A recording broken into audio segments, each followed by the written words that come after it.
हिंदुस्तान में रहना है तो मोदी योगी कहना होगा, ऐसा मेरा कहना नहीं है बल्कि आरपीएफ जवान चेतन कुमार का कहना है। उनका ये साफ कहना है कि अगर आपको भारत में रहना है तो मोदी, योगी या ठाकरे को वोट देना होगा। और ये कहते हुए उस जवान ने बेकसूर 4 लोगों को मार दिया। 4 लोग कौन थे उसके बारे में बात करते हैं, लेकिन सबसे पहले आपको बताते हैं कि मामला क्या है। मामला है, आप सब जानते होंगे कि किस तरह से जयपुर मुंबई एक्सप्रेस में अचानक कल सुबह 5 बजे के आसपास फायरिंग होती है। और फायरिंग में इस तरह से फायरिंग की जाती है कि लगभग 22 राउंड फायरिंग होती है। और ये सिर्फ एक कोच में नहीं होता है बल्कि ट्रेन के अलग अलग कोच में ये फायरिंग की जाती है। पूरा मामला इस तरह से है कि एक आरपीएफ जवान बैठा हुआ रहता है और कुछ बातचीत होती है, शायद कोई पॉलिटिकल बातचीत हो रही थी, और उस बीच में उसे गुस्सा आ जाता है। गुस्सा आने के बाद वो एक जो आरपीएफ जवान का सीनियर होता है, एएसआई ऑफिसर, जो कि जिनका नाम टीकाराम मीना है, और उन्हें वो गोली से मारता है। और गोली मारने के बाद उनसे बंदूक को छीन लेता है और उस दूसरे बंदूक से भी वो गोली चलाता है।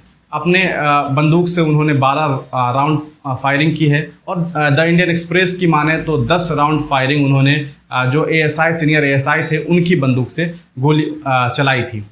उसके बाद जब उस पर गोली चला लिया तो उसके बगल में बैठा हुआ एक और शख्स था जिनका नाम अब्दुल कादिर बताया जा रहा है कि अब्दुल कादिर को भी उन्होंने गोली मारा। और गोली मारते हुए उन्होंने ये बात कही कि अगर भारत में रहना है तो आपको मोदी, योगी और ठाकरे को वोट देना होगा। इस बयान के बाद और इस वीडियो के वायरल होने के बाद तमाम जो रेल के डिपार्टमेंट के लोग हैं उन लोगों ने ये दावा किया कि जो शख्स था आरपीएफ जवान जो है चेतन कुमार, उनके बारे में ये बात बताई गई कि ये जो शख्स है उन्होंने उनकी मानसिक स्थिति ठीक नहीं है। लेकिन क्या वाकई उसकी मानसिक स्थिति ठीक नहीं है? अगर मानसिक स्थिति ठीक नहीं थी तो आपने उनकी पोस्टिंग क्यों करवाई थी? ये भी माना जा रहा है कि उसका ट्रांसफ़र करवाया था, इसकी वजह से वो डिप्रेशन में था और इस डिप्रेशन की वजह से उसने ऐसा काम किया है। लेकिन क्या कोई इंसान अगर डिप्रेशन में होगा तो उसकी रखवाली के लिए आप ट्रेन में इस तरह से उस इंसान की ड्यूटी कैसे दे सकते हैं? अगर आपने ड्यूटी दी और ये सारा घटना हुआ तो इसका जिम्मेदार कौन है? और जिस तरह के मामलात सामने आए वो कहीं ना कहीं एक नफ़रत है, एक ऐसी नफ़रत है जो कहीं ना कहीं भारत की जो मीडिया है उसके द्वारा बोई गई है, भारत के जो नेता हैं उनके द्वारा बोई हुई ये नफ़रत है। आपको बता दें कि ये गोली ऐसा भी नहीं है कि सिर्फ एक कोच में चला था। अगर एक कोच में होता तो ये मामला समझ में आता। पहले ये B5 में फायरिंग करते हैं। B5 में जो एसटी समुदाय से आने वाले टीकाराम मीना जी हैं एएसआई, उनको गोली मारी जाती है। उसके बाद फिर ये एक गोली मारते हैं और अब्दुल कादिर को उसी में गोली मार देते हैं। और वहाँ पे ये तमाम बातें कहते हैं कि भारत में रहना है तो मोदी, योगी कहना होगा। उसके बाद ये साहब फिर वहाँ से चलते हैं और चलते ऐसे हैं कि B5 से ये 4 में जाते हैं, फिर 3 में जाते हैं, फिर 2 में जाते हैं, फिर B1 पहुँचते हैं। B1 के बाद ये पेंट्री में जाते हैं और पेंट्री में भी इन्हें एक मुसलमान दिखता है जिनका नाम मोहम्मद हुसैन है, उन्हें ये गोली से मारते हैं। उसके बाद फिर उन्हें लगता है कि किसी और को मारना चाहिए, फिर वो वहाँ से चलते हैं और फिर उसके बाद वो S8 में जाते हैं, S7 में जाते हैं। उसके बाद ये S6 में पहुँचते हैं, वहाँ फिर इन्हें एक मुसलमान दिखता है, उन्हें भी ये गोली मार देते हैं। अगर इस तरह से चुन करके और समझ करके गोली चलाई गई है तो ये सरासर एक साजिश है और सरासर एक नफ़रत है। ये वो नफ़रत है जो नफ़रत बोई गई है, ये वो नफ़रत है जो इस समाज के अंदर दिया गया है। और ये नफ़रत बोने वाले कौन लोग हैं ये आप बेहतर समझते हैं। अगर ये कत्ल हुआ है और ये कत्ल सिर्फ़ और सिर्फ मोदी और योगी के नाम पर हुआ है तो इसका सरासर मतलब है कि ये एक कह सकते हैं कि एक ऐसी सोच इंसान के अंदर डाली गई जो वाकई ये इंसान कहने के लायक नहीं। और ये जो आरपीएफ का जवान था ये वाकई ये आरपीएफ कहने के लायक नहीं है। ये एक आतंकवादी था जिसने इस तरह का आतंकवादी हमला किया और एक ट्रेन में जा कर के इसने जिस तरह से फायरिंग की, 22 राउंड फायरिंग हुई है,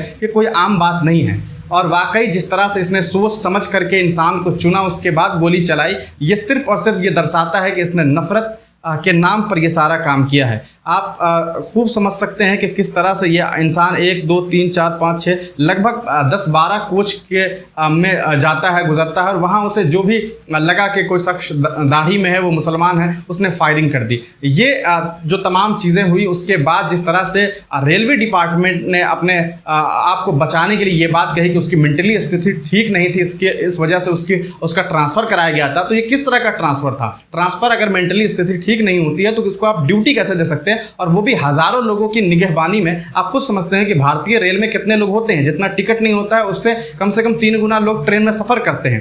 और इस तरह से जो मामला सामने आए उसके बाद अब सोशल मीडिया पे वो वीडियो वायरल हो रहा है और लोग न सिर्फ भारत के बल्कि दुनिया भर के जो लोग हैं उसके बारे में लिख रहे हैं। आपको बता दें कि हाल ही में असदुद्दीन ओवैसी ने भी ट्वीट करके बताया है कि कहा जा रहा है कि जयपुर मुंबई एक्सप्रेस के आतंकवादी जिसने 4 मासूमों की हत्या की वो मानसिक रूप से बीमार था। अगर ये कहना कि हिंदुस्तान में रहना है तो मोदी, योगी या ठाकरे को वोट दो मानसिक बीमारी की निशानी है, तो न जाने वतन अजीज़ के कितने लोग मरीज़ हैं। और ये वाकई सोचने वाली बात है कि अगर ये चीज़ बताना कि वो जो क्या कहते हैं भारत में रहना है तो आपको फलाना को वोट देना होगा, अगर ये चीज़ मानसिक स्थिति के खराब होने की पहचान है तब तो फिर भारत के लाखों करोड़ों लोग बीमार होंगे। लेकिन साफ समझ में आता है कि ये एक बनाई हुई और एक तरह से रेलवे डिपार्टमेंट को बचाने की कोशिश की गई और उस शख्स को बचाने की कोशिश की गई। लेकिन हकीकत ये है कि ये सिर्फ और सिर्फ नफ़रत था और उसी नफ़रत का रिज़ल्ट ये हुआ कि उसने चुन चुन करके मुसलमानों को गोली मारी और गोली मार करके उन बेकसूर की जान ले ली, जिसमें मधुबनी के रहने वाले असगर साहब भी हैं, मधुबनी ज़िला के बिस्फी के रहने वाले। अब देखना यह है कि इस तमाम घटना के होने के बाद जो आरोपी है उसको क्या कुछ सज़ा मिलती है, क्योंकि वो जो शख्स है वो वाकई किसी आतंकवादी से कम नहीं है। दूसरी बात यह कि जिन लोगों की मौत हुई है उनको लेकर के सरकार क्या कुछ करता है और कब तक उन्हें मुआवजा दिया जाता है और कब तक उनकी जो बॉडी है उसे हिफाजत के साथ और बहुत ही कह सकते हैं कि सही तरीके से उनके घर पर पहुंचाया जाता है। क्योंकि वाकई जिस तरह की ये घटना सामने आई है ये काफ़ी शर्मसार करने वाली है। देखिए ये वो वीडियो जिसमें जो ये चेतन कुमार हैं जवान जो हैं वो जिस तरह से गोली चला रहे हैं उसके बाद वो क्या कुछ कह रहे हैं, सुनिए।